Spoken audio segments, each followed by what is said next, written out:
So, having looked at the printed text of the Old Testament in Hebrew, let's go to the printed text, the Greek Bibles. Not as many to look at as under the printed text of the Old Testament, but very interesting and more information on each one.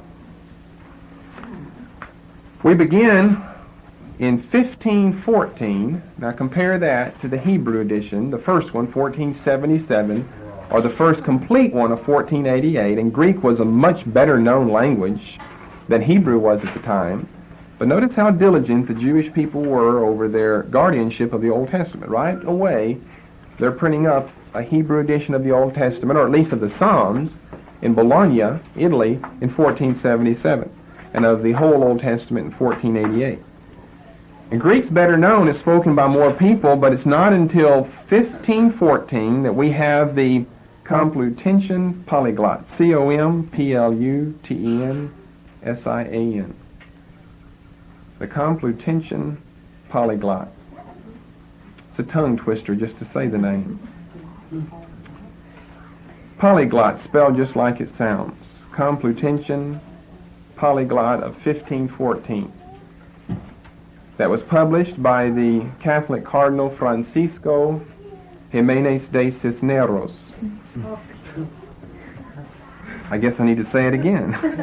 Cardinal Francisco Jimenez de Cisneros. We've discussed Cardinal Jimenez before.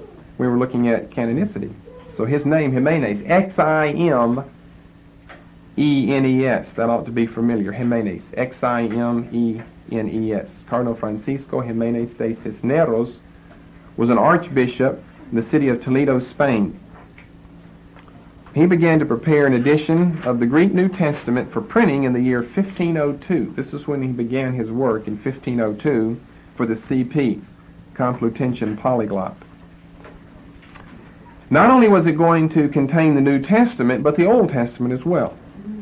In all of the printed text of the Hebrew Old Testament, obviously the Jewish people didn't include the New Testament. It was just a printing of the Old Testament. This is not true with all of the printed Greek Bibles, because not only would they sometimes include the Old Testament, sometimes they would include the Old Testament in the language of Hebrew as well as other languages, which is what was done by Jimenez in the Polyglot edition of 1514. He gives us the Old Testament in Hebrew, Latin, and Greek. And he gives us the New Testament in Latin and Greek. He tells us that he gives us the Old Testament in Hebrew, Latin, and Greek. He had to put Latin in the middle, he said, because Jesus hung on the cross between two thieves. So now what does that have to do with it? Well, you have to study the rest of the story. I mean, a little mystical is how he ended up with it. He gave you the Hebrew, the Latin, and the Greek. Here's the Greek on this side, the Latin, the Hebrew, as well as you're going to have some commentaries down at the bottom. This is the Complutensian Polyglot of Francisco Jimenez de Cisneros, 1514, an archbishop of Toledo, Spain. But the Latin language represented the Roman Catholic Church. And Jesus died, he says, between two thieves. And so what he was trying to represent was, by putting Latin in the middle and Hebrew on one side and Greek on the other, is that the Catholic Church was being killed by the synagogue, that is the Jewish people represented by the Hebrew language, and the Eastern Orthodox Church, which had broken off from Catholicism, represented by the Greek language. Pretty mystical. Why he said it was because Jesus hung between two thieves. That doesn't have anything to do with Latin being between Hebrew and Greek. But anyway, he does give us the Greek, then he gives us the Latin, then he gives us the Hebrew. He also gives us a Targum, and then the Targum, which they were for the most part written in Hebrew here, is also, I believe, written in Latin. Here's the Targum on this side, down at the bottom. You can see the three columns that run up and down. And these are just some more Hebrew notes. This section is the Targum, and this section over here is the Latin rendition of the Hebrew Targum. Then I said that the New Testament was given to us in Latin and Greek. It was a huge work done by Jimenez. He was one of the great intellectual leaders of his day and of his age. Very important author, very important leader of the Catholic Church at that time. The New Testament was completed in 1514. That's why we give you the date 1514, because primarily we're talking about Greek Bibles, which would have to do with the New Testament. The Old Testament in 1517, but his Pope, Pope Leo X, withheld approval for publication until March of 1520. And then his version, his Complutensian polyglot, wasn't finally available to the public until 1522. A relatively small number of copies, only 600, were printed at the time. He had to employ Jewish converts, Jewish Christians, to do his Old Testament Hebrew work for him because he didn't know Old Testament, he didn't know Hebrew. One of the most famous ones was a professor of Oriental language at the university in Spain known as Alcala, which, by the way, was founded by Jimenez, a Jewish professor by the name of Alfonso de Zamora, Z-A-M-O-R-A, Alfonso de Zamora, a professor of Oriental language at the University of Alcala in Spain, which was founded by Francisco Jimenez de Cisneros. He was an archbishop at Toledo, but later served in the city of Alcala, where he founded a university, which was known also by its Latin name, Complutum. I'm trying to get around to how we get this strange name of Complutensian polyglot. The city where he founded a university, Alcala, A-L-C-A-L-A, in Spain, was known in the Latin language as Complutum, C-O-M-P-L-U-T-U-M. And this was the Spanish city where his text was produced. The Complutensian polyglot was produced. The name polyglot simply means many tongues. Obviously, we have many different languages represented here in the Old and New Testament. Hence the name Complutensian polyglot. First of all, from Complutum, the name of the Spanish city Alcala, where the text was produced, and then polyglot because it contained many different languages. Now, this was the first in a famous series of polyglot Bibles. Now, polyglot Bibles always refer to printed texts. Later, we're going to look at earlier handwritten manuscripts. That's really what a manuscript is. It has to be handwritten, really, to be a manuscript. But we'll look at earlier ones that contain, several of them that contain, in the New Testament, Greek and Latin. There, they're not known as polyglots. If it's a handwritten manuscript, it's known as a bilingual manuscript. And if it's got the Latin not in a separate column, but in between the lines of Greek, then it's known as a bilingual interlinear manuscript, where you're going to have the Greek in the sentence that comes first, and then underneath that, the Latin language. And then underneath that, the Greek, then underneath that, the Latin. You might have an interlinear of English and Greek today. We've got several of the early handwritten manuscripts that would fit into the category of being that, but of not being a polyglot. In the first place, they didn't have many tongues. They only had two. That's why it was a bilingual manuscript. And in the second place, they weren't printed, but they were written. So let me give you some of the other polyglots. None of them as famous as Complutensian polyglot of Jimenez, though. We have the Antwerp polyglot, 1569, 1572. The years during which it was published. Antwerp, A-N-T-W-E-R-P. The Paris polyglot, 1629 to 45, published in 10 volumes. And the most reliable one, the London polyglot, 1654 to 57, in 6 folio volumes. Now, the manuscripts behind the Complutensian polyglot, behind the work of Jimenez, have never really been confidently determined. He claims to have special ones loaned to him by the Pope. Now, whether that's true or not, we haven't been able to determine. But the most important thing to remember about the Complutensian polyglot is it was the first printed New Testament in Greek. The first one. Don't confuse that with the second one that we come to, which ended up being the first one to be published. There's a big difference between something being first printed and first published.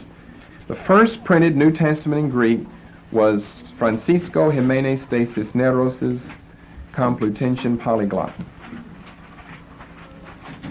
And then these polyglots follow after. The second, one of the early and most important printed texts for the Greek New Testament, was the Greek New Testament published by Erasmus, the famous Dutch humanist of Rotterdam, in the year 1516. Now at this time we have to enter into the scene the spirit of competition. A Swiss printer by the name of Froben, F-R-O-B-E-N, has heard through the grapevine that Cardinal Jimenez is up to trying to be the first one to print and publish a Greek New Testament.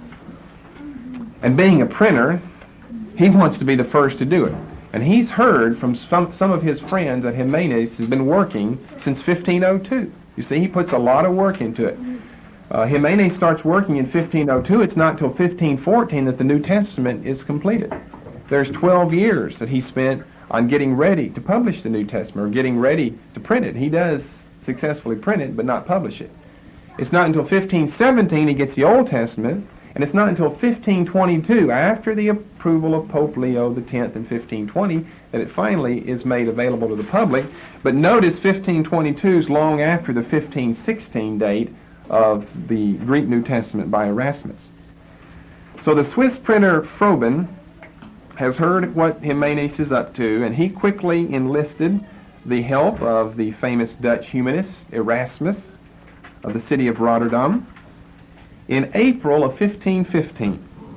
And his purpose was to try to beat Jimenez in his publication of a Greek New Testament. Now all of these things are very important because people at this time are beginning to see the utmost necessity of studying the Bible in the original languages.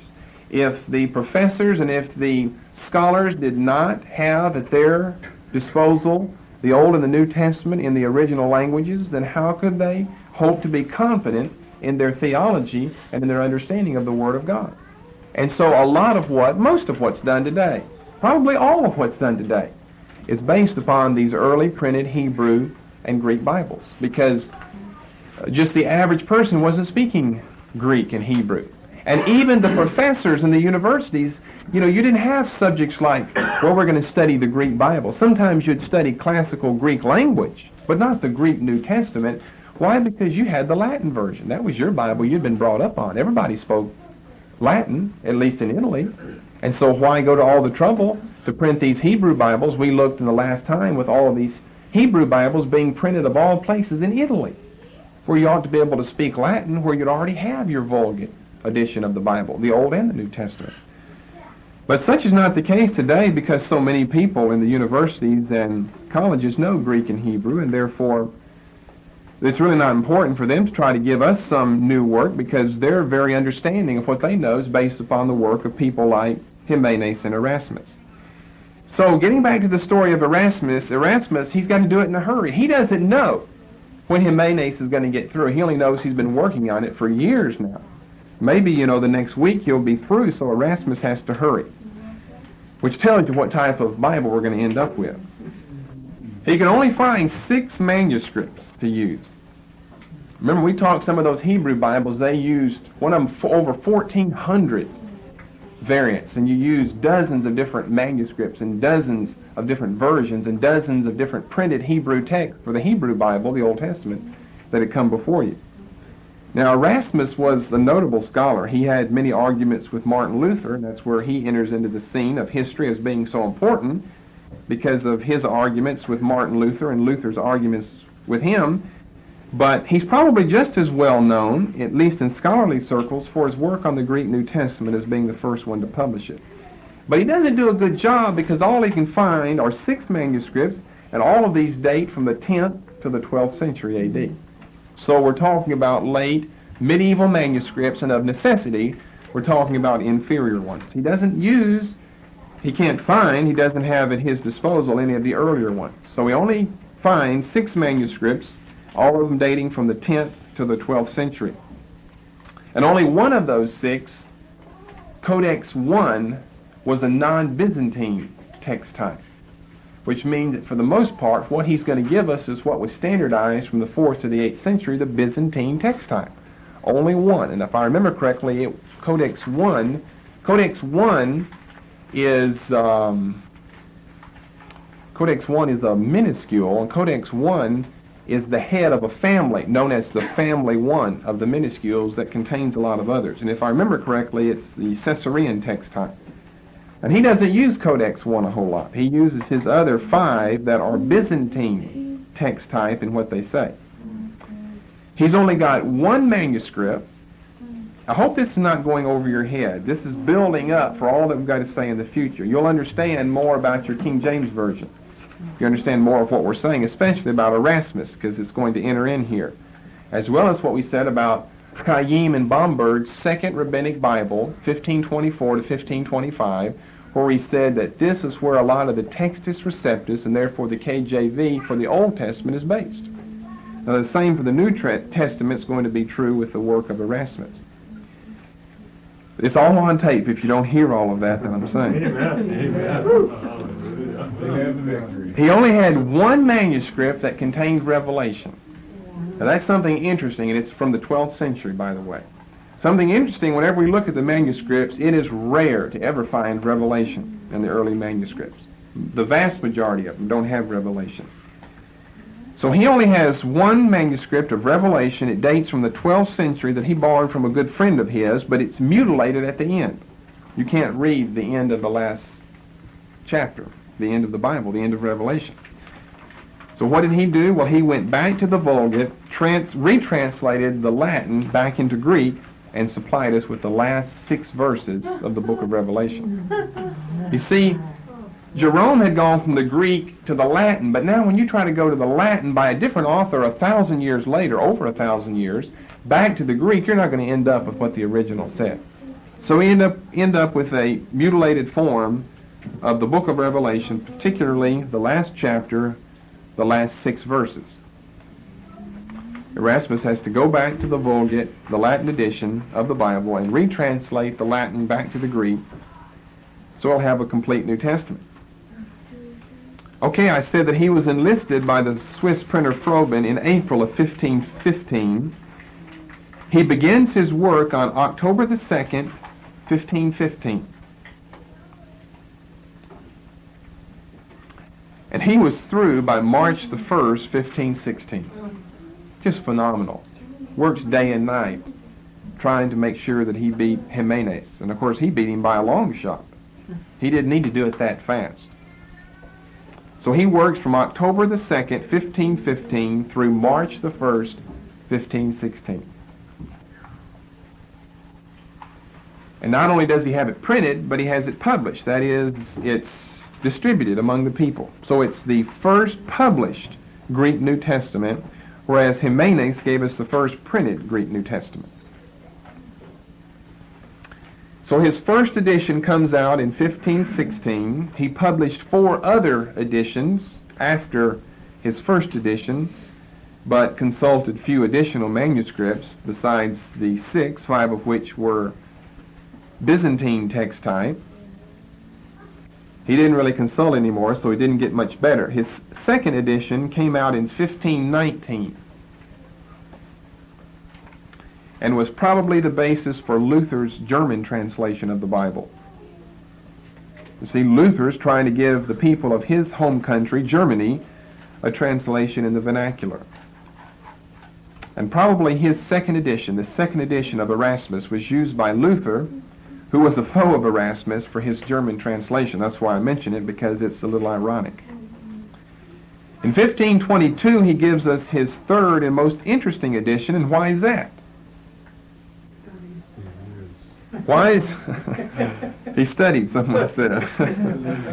No, we've mentioned this one before, 1522, the third edition. What does it have in it? It's got the Johannine clause, the heavenly witness passage. of 1 John 5, 7 to 8. Remember, we said, besides the Latin Vulgate, this is the only one. And this is how it got into the King James Version. You'd already forgotten that, how we got the heavenly witness passage. It's a lot to remember out there. Praise the Lord. But anyway, his third edition in 1522 gives us the Johannine clause, the heavenly witness passage of 1 John 5, 7 to 8, based on Codex 61, that possibly was prepared by the Franciscan friar named Froy for this very purpose. Remember, we told you how someone challenged him? A friend of his challenged him in your 1516 edition, your first one, and your second one in 1519. Why didn't you include 1 John 5, 7 to 8, the heavenly witness, the middle section? Remember that? And Erasmus says, if you can show to me one Greek manuscript that has that, I'll include that in my next edition. And so evidently in 1520, the Franciscan friar Froy wrote Codex 61 of the whole New Testament, just for the purpose of providing Erasmus with the heavenly witness passage so that he would incorporate that into his text, which he does in the third edition. You see, we said that that manuscript, Codex 61, probably dates from around 1520. It's 2 years later, 1522, when this third edition of Erasmus comes out, which contains the heavenly witness passage. So that's probably how it got in there. Then he goes on his fourth edition to publish in 1527, where he included many of the readings of the Polyglot by Jimenez. Then he gave a fifth edition, 5 total editions, in 1535. But as we told you earlier, the cheaper and the more popular third edition became the basis for the Textus Receptus question of the Greek New Testament. Just like the Textus Receptus question of the Old Testament, for the most part, was based upon Bomberg's and Chaim's Second Rabbinic Bible of 1524 to 1525. And we're going to get to Textus Receptus before we get through tonight, so we're not just throwing the word around as a heavyweight term or something. There's a big argument about it. We're just going to get into mentioning the term and what it means and where that term originated, and then in the future weeks to discuss the overthrow of the Textus Receptus ideal. So because the third edition was smaller and cheaper, it became more popular, and more people used it, and it was the one of the 5 editions of Erasmus that had, but shouldn't have had, the heavenly witness passage. Obviously, Martin Luther's German translation of Erasmus' Greek New Testament didn't contain the heavenly witness, because in his second edition, the 1519 edition, he didn't have it. It wasn't until 1520 that Froy wrote Codex 61 so that he could show it to Erasmus by 1522. Okay, let's move on beyond Erasmus. Erasmus is very important. We'll come across his name many times, and now you know him as a famous Dutch humanist from Rotterdam that was the first to publish the Greek New Testament, the year 1516. So the first New Testament in Greek is printed in 1514 by Jimenez, Cardinal Francisco Jimenez de Cisneros. The first one is published in 1516 by Erasmus. Okay, we move on to a man by the name of, I'm going to give you his Latin name, Latinized form of a French name because he was born in Paris, but Robert Stephanus. S-T-E-P-H-A-N-U-S. His French last name was spelled E-S-T-I-E-N-N-E. But because he was better known by his Latinized form of his French name, we'll just cover that. That's generally how you'll find him referred to, as Robert Stephanus. He was the royal printer in the city of Paris, where he was born in 1503. He later moved his printing operation to Geneva, Switzerland, the stronghold for Zwingli and Calvin's part of the Reformation at this time. And he ended up dying in Geneva on September the 6th in 1559. A while being a printer at Geneva, he issued 4 editions of the Greek New Testament in the following 4 years: 1546, 1549, 1550, and 1551. Robert Stephanus, a royal printer born at Paris. Later, he and his family moved their printing operations for sake of persecution to Geneva, Switzerland, where he published 4 editions of the Greek New Testament, 1546, 49, 50, and 51. His 3rd edition, or the edition of the year 1550, was the first Greek New Testament to have a CA included in it. We've already looked at the CAs in printed Old Testaments in the Hebrew language, but this is the first printed Greek New Testament to include a CA, a critical apparatus, where he gives the variants from 15 manuscripts. Not very many, didn't do too much homework, but he's the first one to give us a Greek CA for Greek New Testament. His 4th and final edition of 1551 was exactly the same. The text was exactly the same as his edition, his 3rd one, in 1550, with the exception that for the first time we have the modern introduction of the verse division that's been carried down all the way into our English Bibles. So you can trace the introduction of verses in the Bible back to Robert Stephanus. The verses were brought over into the English New Testament by William Whittingham of Oxford in 1557. Now, did you realize that when the Old and the New Testaments were written, they were written without verses? Moreover, they were written without chapters. Everything was simply run together as you would run a letter together in one long form. Paul's letter to the saints at Rome did not have 16 chapters. It had no chapters. It was simply a letter, no verses. But for sake of cross-reference, as well as for sake of public reading, this evidently was the two reasons why we have this introduced. We've got verses, and even before that, chapters brought into the Bible. But specifically, we're looking at verses right now because we're under the name of Robert Stephanus. It was easier to cross-reference things. How could you cross-reference something without verses? Even chapters, you could do it. You could say it was back in that chapter, but you couldn't tell us where in that chapter. But with a verse, you could. And obviously, you know, just from reading it, it makes it a lot easier to read when it's all broken down into verses for you. You just read along, and then there's a period of that verse, or a colon, or a comma, or a semicolon, or something, and then you just go on to the next verse. So it's a lot easier for private reading, and even more easier for public reading. I know, having to read from it publicly all the time, it's easy to have it broken down before your eyes so that you can read what's being said.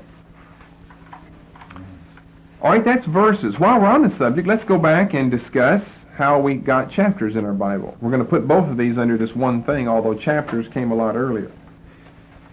Now, there are 2 suggestions on who introduced chapters into the Old and New Testaments. The first suggestion is a man by the name of Cardinal Hugo in the year 1250, the very middle of the 13th century A.D. It's probably not Hugo that did it, although he pioneered the idea, because Cardinal Hugo was the first one to publish a concordance of the Bible, which we talked about earlier, what a blessing a concordance is. And that dates all the way back to the middle of the 13th century. No, probably it was a man by the name of Stephen Langton, Langton. No, probably it was a man by the name of Stephen Langton, Langton, who was a professor at the University of Paris, later an Archbishop of Canterbury, and one of the instigators and signers of the famous Magna Carta. In around the year, no one knows exactly, but around the year 1225, According to the story that's told, it was done while on horseback. As if we wouldn't have to guess, seeing where some verses are divided where they should never have been divided. People have said facetiously, and it may be true because the story so tells us, that he did it on horseback, that whenever the horse went up, the pen went up. Whenever he came down, the pen came down. And whenever the pen marked, there was a verse division. And it's really not so much off the wall when you study the Bible and find where you've got divisions put in that should never have been put there. The verses were vitally connected to one another. And yet you just get them all separated up. What's more than that, you get all the chapters separated up by giving us two verses that are vitally related and put one of them as the last verse of one chapter and the other one as the first verse of the next chapter. Now that doesn't make a lot of sense at all. But yet it's been done just time and time again. There are just a whole lot of, well, let me find one. There are just a whole lot of chapters that should have gone together. We can't say they were originally together because there never were chapters, but some in the book of Psalms come to mind where it's very obvious from what's being given to us that we should have had a division placed between it. So rather than Hugo, we'll opt for Stephen Langton, university professor at Paris and later Archbishop of Canterbury. But take, for instance, Psalm 42 and Psalm 43. They really should never have been divided. It's all right to divide between 41 and 42 because Psalm 41 ends the first of the 5 books of the Psalms. Book 2 is going to give us from Psalms 42 through 72, which is good, and we can see from the doxology at the end of Psalm 72 that we should have a division between 72 and 73. But really there shouldn't be a division between 42 and 43 for the following reason. Look at verse 5 of chapter 42. Why art thou cast down, O my soul? If these are individual psalms written by individual authors at different times of their life. I mean, some of them are way back there at the time of David. We've got at least a couple that go all the way back to the time of Moses. And then some of them, like Psalm 137, that come after the Babylonian captivity. So they're spread all out. They should be individual segments, or should they? Hope thou in God, for I will yet praise him for the help of his countenance. Okay, then the last verse, why art thou cast down, O my soul? Why art thou disquieted within me? Hope thou in God, so forth. And then look at the last verse of Psalm 43. Why art thou cast down, O my soul? Why art thou disquieted within me? Hope in God. It's the same thing. That's really one psalm. Psalm 42 and Psalm 43 should really be studied as one psalm.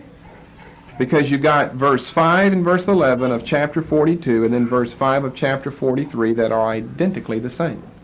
Which means that it was one psalm. It was one original composition at one time. Now the Psalms, remember, did have divisions in them because it wasn't just one letter or one prophecy written to a church or given by a prophet, but thoughts of meditation and worship and comfort that were written by the Old Testament saints throughout different periods of the Old Testament and its history. So that gives you the time and the men behind the introduction of verses and chapters into the Bible. And it's something important to remember. Verses brought in by Robert Stephanus in his edition of 1551, his 4th edition, 1551. Then Stephen Langton in 1225 with chapters.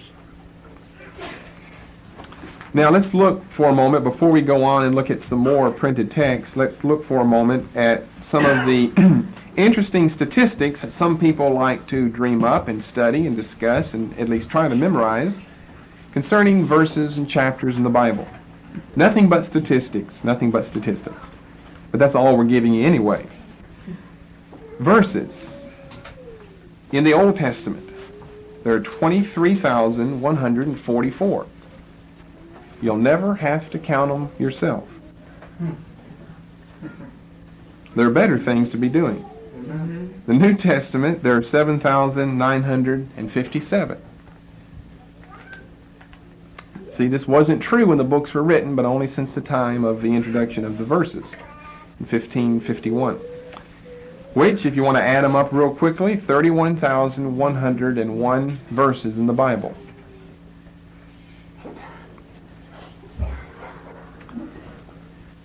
The middle verse of the Old Testament, 2 Chronicles 18:30. Where's the very center verse of the Old Testament? Well, it's 2 Chronicles 18:30. The middle verse for the New Testament is Acts 7 and verse 7. The middle verse for the whole Bible is Psalm 103 and verse 2. Bless the Lord, O my soul, and all that is within me. Bless his holy name. Oh, don't forget his benefits. That's a good verse to be in the very center of the Bible. Psalm 103 and verse 2. Where's the longest verse in the Bible? Everybody knows from Sunday school where the shortest one is. Where's the longest verse? Well, we'll go over and look at it and just show you how long it is. New Testament or Old Testament? Old Testament. You can see where I'm turning. Old Testament. The book of Esther.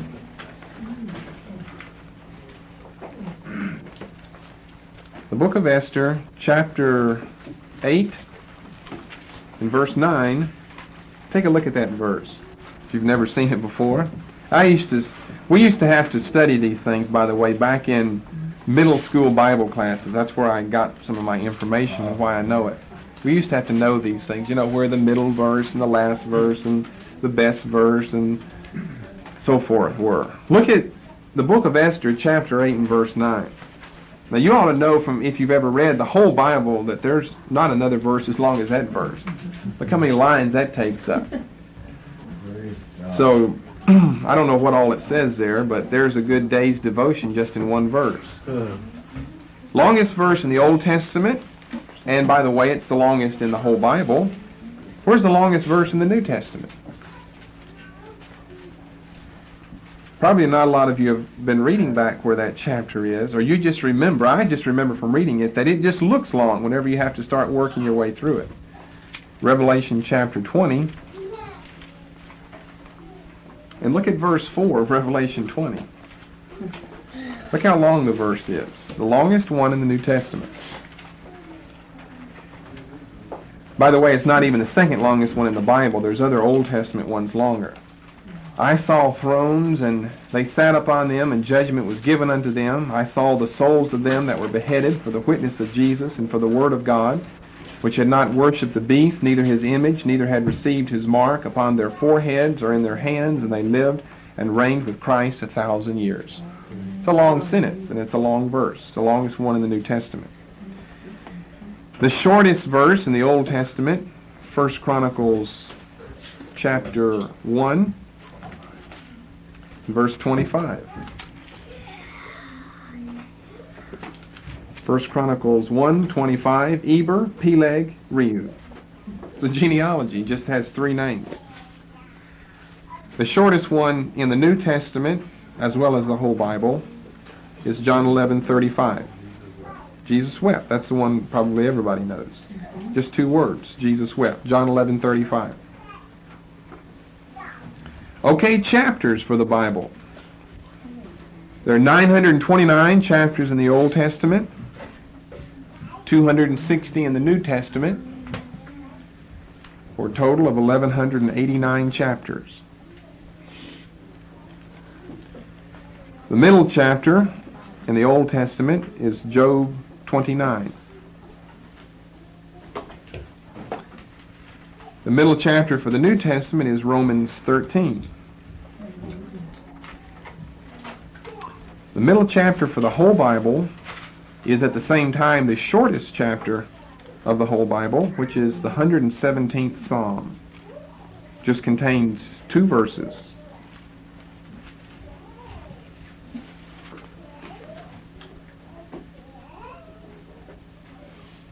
So the middle for the Old Testament is Job 29, for the New is Romans 13, and for the whole Bible is Psalm 117.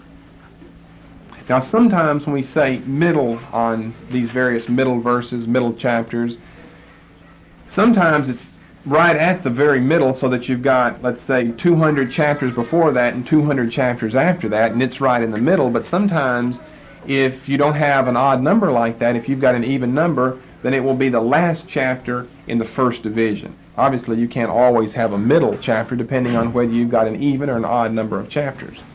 So remember that. But generally, it's going to be found right there in the middle. I mean, even if it's not the middle one, it's as close as you can get to being in the middle, depending on whether you've got an odd or an even number. The length of the chapters, the longest chapter in the Old Testament, right, is Psalm 119. What's the longest in the New Testament?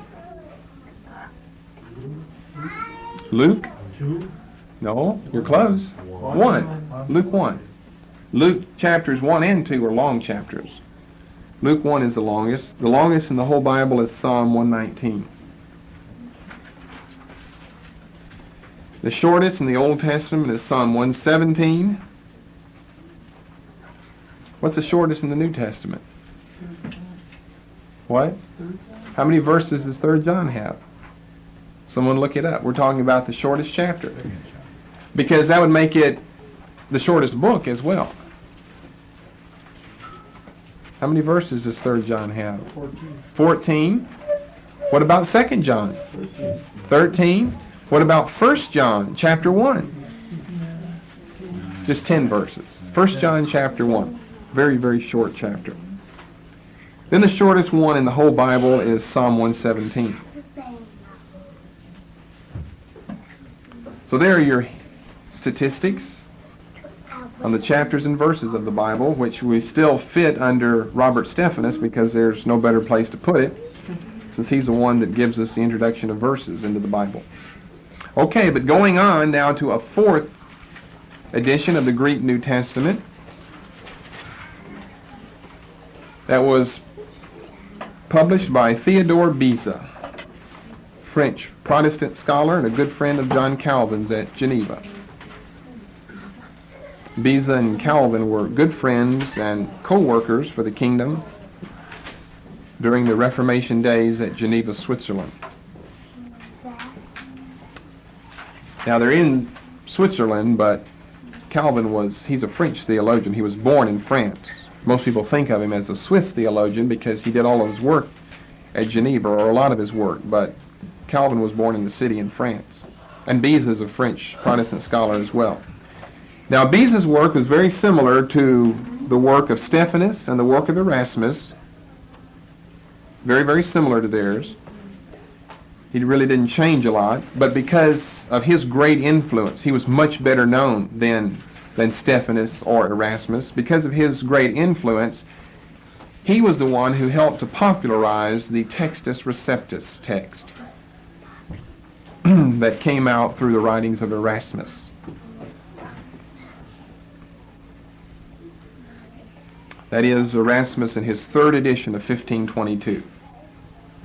A lot that Beza wrote was based upon Erasmus in his 3rd edition.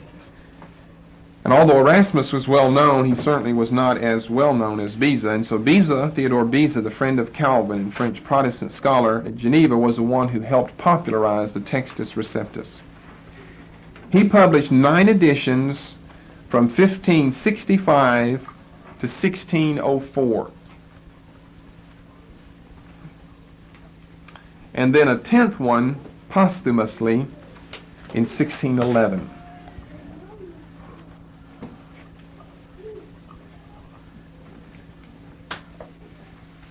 Okay, then in the 5th place,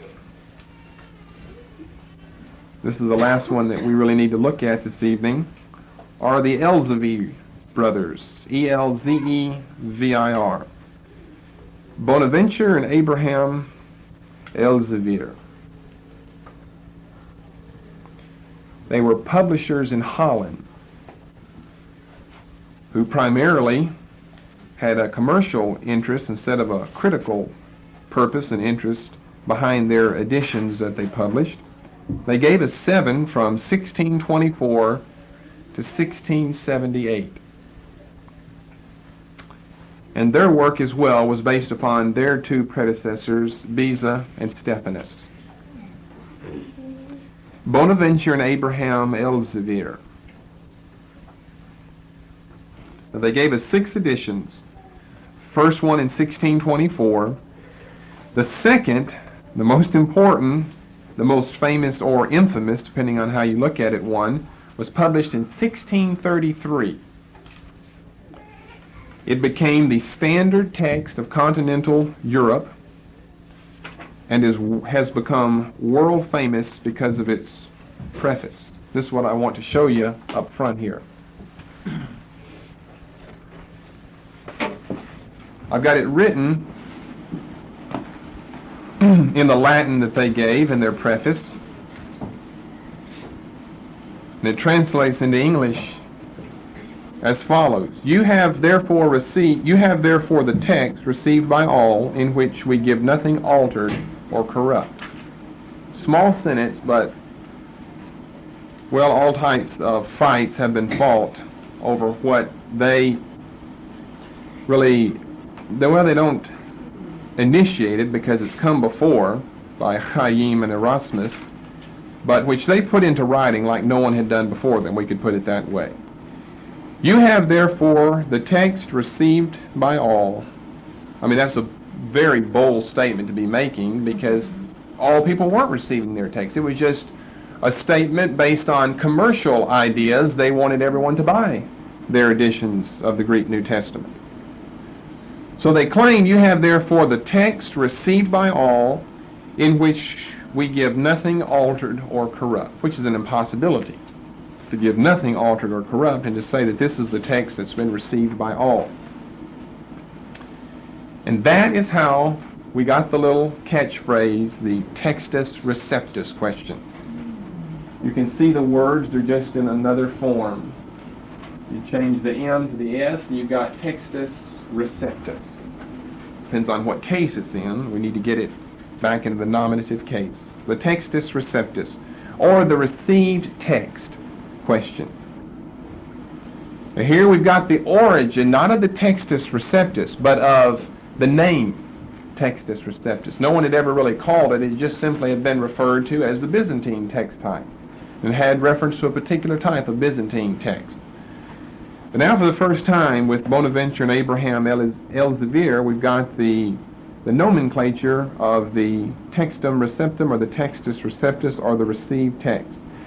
Now what it amounts to is a mixed Byzantine text that's very, very far from the original text and manuscripts, because it's based on late medieval inferior manuscripts.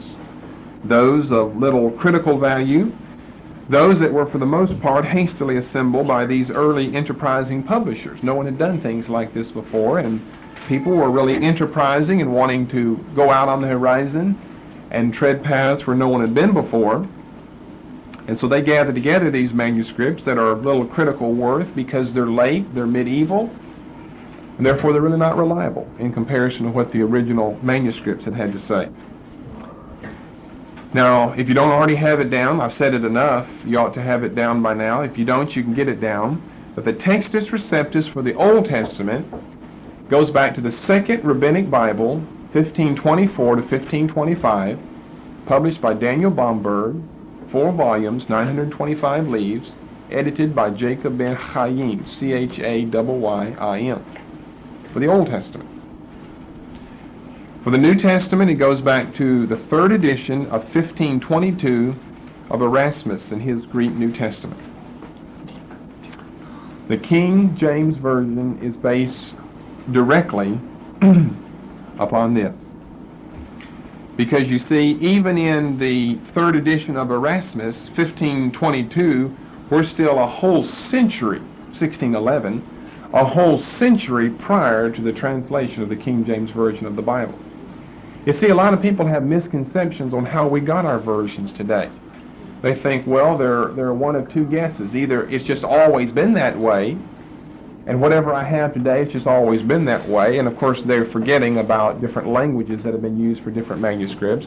Or, whenever someone translated this Bible, the King James Version, they just had a manuscript of Genesis through Revelation before them. They sat down and looked at that manuscript and translated the Hebrew into English for the Old Testament, the Greek in English for the New Testament, and got our King James Version.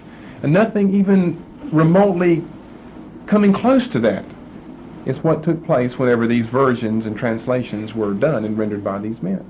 They've gone back and compared the variants and compared the manuscripts. The better the version you have today, the better or we could say the better the variants you use, the better the version you have. The good versions today are the ones who've gone back and considered all the variants and who specifically have considered the early manuscripts, most notably the early uncials, as compared to all of these late minuscule, the late medieval manuscripts that really aren't very good. So we're trying to give you a little hint of what we're going to be just getting into more and more in the future, that your King James Version is based on inferior manuscripts. It's based on the work of Erasmus and the work of Hayim. It's not that this mixed Byzantine text is a bad text, it's just that it's an inferior text. Because even when you get to a variant that should not be there, for the most part, it's really not going to hurt any theological doctrines, as we've already seen ourselves in the past. So it's really not good to call it a bad text. It's really not a bad, it's just an inferior one. Because bad brings up notions of heresy and theological confrontations, and that's really not true. It doesn't bring up that, but it does bring up the idea that there should be a better translation and version around because we've got better manuscripts to depend on in the past, such as going back to our early uncials. So I think we'll stop there, and we'll have to start working, I think, next time on some of the early critical editions. Before we get into the work done by Westcott and Hort, the two scholars at Cambridge University in England, and the work done by others, but they were the culmination of the work for several decades that finally overthrew the almost canonized Textus Receptus because of how popular the King James Version came to be. You see, the most popular book that's ever been printed or published before is the King James Version of the Bible. If you want to just sum it up, we can say the Bible is the most often printed book and the most popular book that's ever been written before. That only makes sense, seeing who its author was.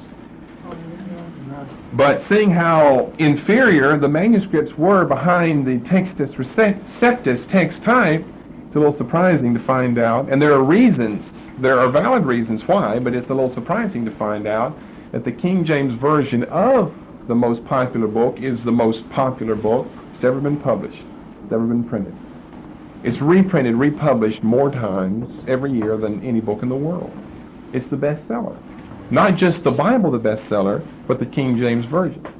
It's not been until 1881 that we really start with our new modern translations. 1901, 1952, those are three of the more important years, more important versions to be coming out. And yet we're talking about King James Version 1611. Well, obviously, if you've been around that long, you're probably going to be pretty popular, or what caused you to stay around that long? And it's just the old thing, as you gain popularity, you stay around longer so that you can gain more popularity in the future. And some of these upstart versions and translations have just popped up out of just about nowhere and come on the scene, and then just passed away. Or some of them have come on the scene and stayed, but haven't even begun to shake the footing of the King James Version. Most lay people in Christianity today know nothing about the Textus Receptus question. Most lay people don't. Most of your scholars in the Word of God refuse to use the King James Version of the Bible in personal study because it's so inferior. That's why I must have at least 40 versions at home, because the King James Version is probably down at the very bottom of those 40 versions. So why use it then? Well, amen. Yeah. All right, ask it, but we're not going to answer it. We're going to wait till we cover the King James Version. We'll study the whole history of the King James Version because there are some important reasons why we do. But it is important and interesting to realize that it's so far down in its critical work. I mean, look at the things we've changed. We shouldn't have to tell you that it's pretty far down on the totem pole when we've already changed so much. But yet, how did we get the King James Version as we did? Well, that's what we're telling you, the Textus Receptus question. We didn't get this name until the Elzevir brothers, Bonaventure and Abraham gave it to us in their little preface by telling us, now you've got the text that's received by everyone. And it wasn't received by everyone. Even though the Byzantine text was the most popular text, still their edition of that was still not the most popular one. It wasn't the one received by everyone. But as you combine some of the earlier work done in the printing of the Hebrew Old Testament and the Greek New, then you end up with textus receptus, then you end up with problems on your hand. So I think we'll put a period there for tonight.